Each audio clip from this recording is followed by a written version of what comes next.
Bienvenue dans cette nouvelle édition d'Euronews Soir. 16 minutes pour faire ensemble le tour de l'information européenne et internationale. Voici les titres de ce jeudi 10 janvier. À la une ce soir, nouveau coup dur pour Theresa May au Royaume-Uni.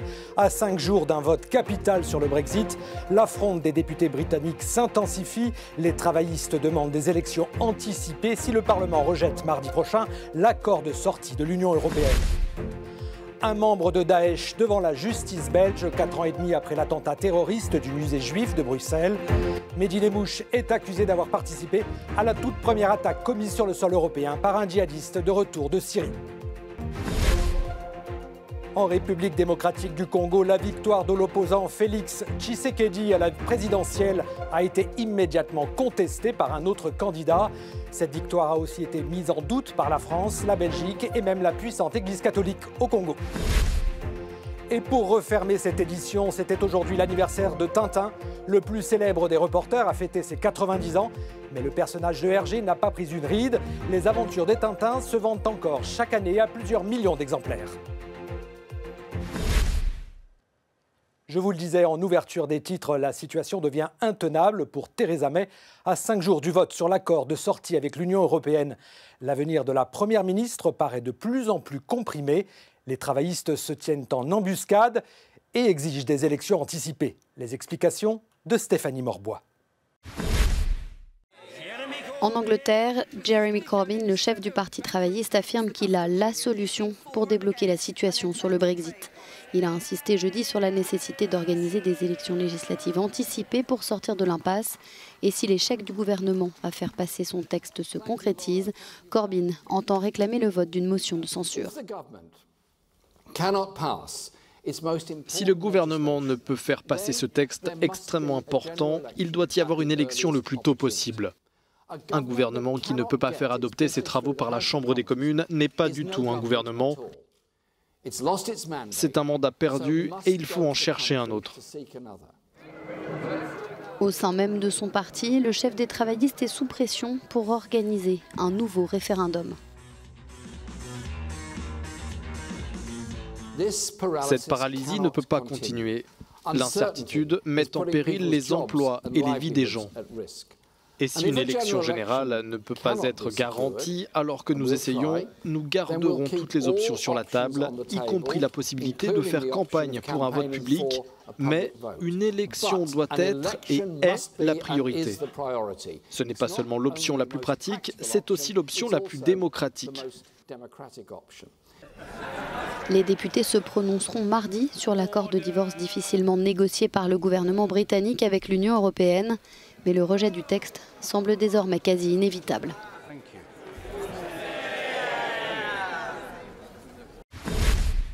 C'est le premier procès d'un djihadiste de retour de Syrie à avoir commis un attentat sur le sol européen. Le Français Mehdi Lemouche comparaît devant la justice belge après l'attentat terroriste du musée juif de Bruxelles. Nous sommes retournés sur les lieux de l'attaque. Grégoire Laury et Méab Magmahon. L'ouverture ce jeudi du procès du tueur présumé du musée juif de Bruxelles sonne douloureusement pour l'établissement situé en plein cœur de la capitale belge. Mehdi Lemouche est accusé d'avoir tué en mai 2014 des touristes, une bénévole et un employé. Cette plaque a été installée en commémoration des 4 victimes de l'attaque, des victimes lâchement assassinées ici par un terroriste le 24 mai 2014 à 15h39, peut-on lire. Cet attentat est considéré comme la première attaque menée par un combattant terroriste de retour de Syrie. Depuis, le musée a rouvert ses portes, mais cette journée demeure particulière pour ceux qui travaillent dans l'établissement. C'est une journée assez émouvante, mais c'est une journée aussi où on se dit qu'on se rapproche de la vérité, on se rapproche de la justice et on se rapproche de la responsabilité. Cet attentat a mis en lumière les problèmes d'intégration des différentes communautés dans le pays. Le musée veut lui tourner la page et insister sur le dialogue pour évoquer ces différences. Après l'attentat, nous avons une période de deuil. Le musée était fermé. Quand nous avons réouvert, il y a eu d'abord un public qui venait de curieux, un public qui venait en solidarité, mais un public assez nombreux. Mais nous avons poussé la réflexion en termes d'ouverture. Nous avons souhaité que plus que jamais, ce musée soit un lieu de passerelle entre les communautés. L'actualité résonne fortement au musée juif de Bruxelles. L'établissement a ouvert ses portes au photographe américain Leonard Fried pour une expo intitulée « Photographier le désordre mondial ». Après le Royaume-Uni ou l'Allemagne, où les attaques contre les députés se sont multipliées ces dernières semaines, ce sont les élus français qui sont également pris pour cible en marge de la colère des Gilets jaunes. Soutien d'Emmanuel Macron, le président du groupe majoritaire au Parlement, accuse et lance un appel au calme. Les explications de Stéphanie Morbois. Ils sont une cinquantaine de députés de la majorité française à être victimes de menaces et de violences dans le contexte de l'enlisement de la crise des Gilets jaunes. Lettres d'insultes, permanences vandalisées, intrusions à leur domicile ou menaces de mort. C'est ce climat de violence à l'égard des élus que dénonce Gilles Legendre, le président du groupe La République En Marche à l'Assemblée nationale. Dans une tribune publiée dans le journal Le Monde, il appelle à respecter la République et ses élus. Il s'en prend notamment au Rassemblement national et à la France insoumise, accusés de jeter de l'huile sur le feu et de ne pas condamner ces violences. Cet homme, le député Jean-François Mbaye, a reçu une lettre anonyme contenant des insultes racistes et des menaces de mort, des propos extrêmement violents pour lesquels il va porter plainte. En 1962, les Algériens ont dit aux colons « c'est la valise ou le cercueil ». Mbaye, on te dit la même chose, et comme tu ne vas pas obtempérer, on va tout simplement te mettre une balle dans la tête. Le climat actuel s'y prête bien, les victimes d'accidents de chasse augmentent, tu vas mourir. J'ai envie de vomir quand je vois ça, je suis rempli de haine envers ces propos-là, qui ne reflètent absolument pas mon pays, parce que mon pays c'est la France. Sur Twitter, plusieurs élus ont dénoncé ces actes malveillants. C'est le cas de la députée de Vendée qui a découvert un mur de parpaing monté dans la nuit devant sa maison. Les dépôts de plaintes sont désormais systématiques. La députée Aurore Berger, qui a reçu une lettre d'injure, a décidé d'aller plus loin en signalant à la justice les propos de 2 cadres de la France insoumise qui incitent à la violence.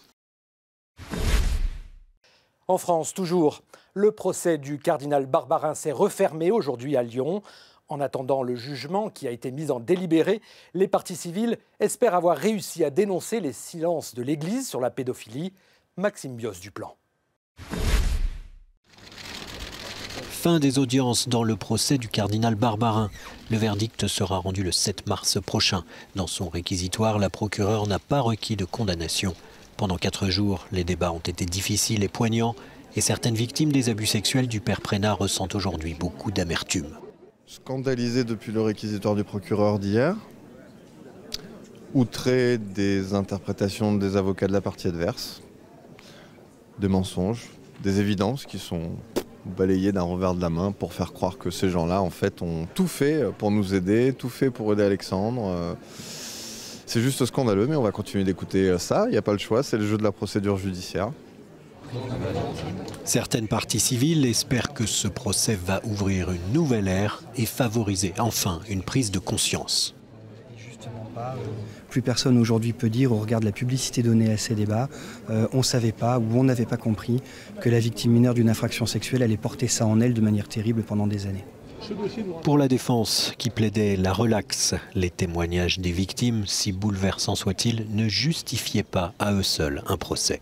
Il faut considérer toujours en même temps les autres comme une fin et jamais simplement comme un moyen. Là, il est considéré comme le moyen finalement de dénoncer je ne sais quel système, je ne sais quelle institution. Il est un homme avec sa souffrance, avec son action, avec ses erreurs, mais aussi avec ce qu'il ne méritait pas. Il ne méritait pas cette procédure pénale.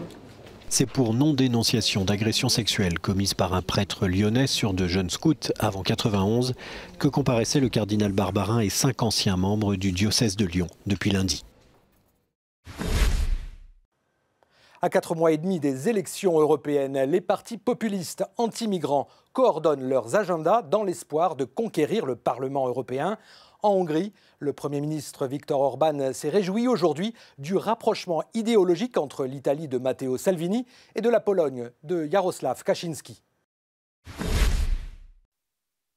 C'est un fait très rare. Le Premier ministre hongrois Viktor Orban a tenu jeudi une conférence de presse gouvernementale. Il ne l'avait jamais fait auparavant. Était-ce pour renouer le contact avec les journalistes, lui qui est accusé par Bruxelles de ne pas respecter la liberté de la presse?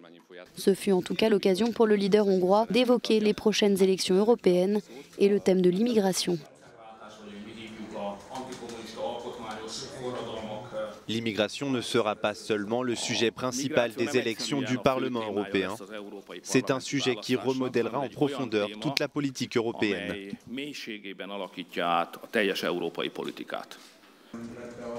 Présents dans la salle, des journalistes hongrois et étrangers à qui il a offert pendant 2 heures l'opportunité extrêmement rare de l'interroger. Il en a aussi profité pour faire part de son inquiétude face à l'immigration qui menace selon lui l'unité des nations. Dans les pays d'Europe occidentale, la migration et l'immigration sont des questions de coexistence, mais pas en Europe centrale, parce que nous ne voulons pas cohabiter avec les autres, nous voulons rester seuls. Viktor Orban a dû répondre à des questions sur les graves soupçons de corruption dont fait l'objet son entourage proche. Et Euronews lui a demandé pourquoi le gouvernement hongrois soutient Manfred Weber, le chef de la droite européenne qui a voté contre la Hongrie au Parlement européen. Il se trouve que mon ami Manfred Weber a été trompé. Je pense que son vote contre la Hongrie est lié à l'affaire autour de l'université Soros, une affaire sans fondement. Il s'est aussi réjoui du pacte envisagé par les dirigeants populistes de Pologne et d'Italie, l'axe Rome-Varsovie pour les élections européennes, lui qui souhaite faire de la lutte contre l'immigration subie l'unique sujet de la campagne de son parti. Au moins 2 policiers et 2 civils ont été tués aujourd'hui en République démocratique du Congo. Ces morts sont liées à l'annonce de la victoire de Félix Tshisekedi à l'élection présidentielle. Une victoire très contestée en RDC, mais aussi remise en cause par la France. La communauté internationale en appelle au calme. Héritier de l'opposition historique, Félix Tshisekedi a été proclamé vainqueur de l'élection présidentielle en République démocratique du Congo. Mais sa victoire a immédiatement été contestée par une autre partie de l'opposition et mise en doute par la France. Au terme d'une très longue attente, la Commission électorale nationale indépendante a déclaré Tshisekedi vainqueur avec plus de 38% des voix devant l'autre tête de l'opposition divisée, Martin Fayoulou. Mais celui-ci a aussitôt rejeté le résultat et dénoncé un coup d'État électoral. La France a semblé lui donner raison par la voix de son ministre des Affaires étrangères, Jean-Yves Le Drian. Ces élections se sont déroulées à peu près dans le calme, ce qui est une bonne chose, mais il semble bien que les résultats proclamés, M. Tshisekedi déclaré vainqueur, ne soient pas conformes aux résultats que l'on a pu constater.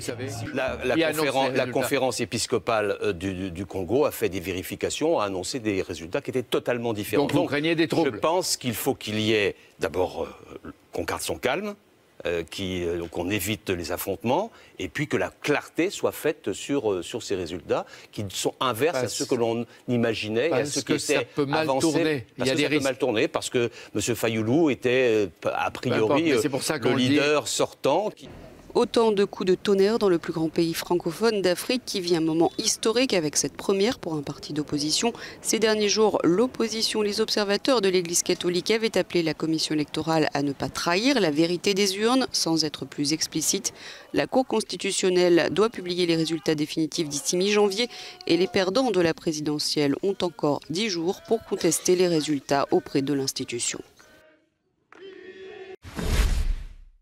Allez, on referme cette édition sur le 90e anniversaire de Tintin. Le célèbre héros de Hergé a toujours la cote. Un filon aussi pour le cinéma. Steven Spielberg prépare une suite à son premier long métrage consacré aux jeunes reporters. Jérémy Charrier.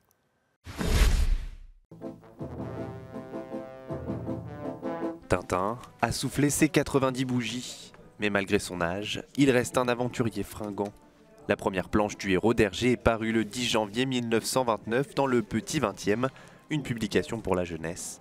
De l'URSS à l'Indonésie, en passant par le Congo, les aventures de Tintin ont toujours rencontré un fort succès. Pourtant, aucun dessinateur n'a osé reprendre le crayon d'Hergé après sa mort en 1983. Si Tintin a survécu, c'est aussi grâce aux nombreuses adaptations en dessin animé ou en film. La dernière en date, Les aventures de Tintin, le secret de la licorne, adapté par Steven Spielberg, Un long métrage intégralement en images de synthèse et réalisé selon le principe de la motion capture. Que les fans se rassurent, un deuxième volet du duo Spielberg-Jackson verra le jour prochainement, d'après le directeur éditorial des éditions Casterman. What? Oh no! I'll be right over. Come on, Snowy. Here we go again. Tintin a parcouru l'ensemble de la planète. De l'Écosse au Pérou, en passant par le Tibet, il a même marché sur la Lune. À 90 ans, le jeune reporter continue de séduire de nouvelles générations. Il vend chaque année 3 à 4 millions d'albums à travers le monde. Merci à vous d'avoir suivi cette édition. L'information continue sur Euronews et euronews.fr. Très belle soirée.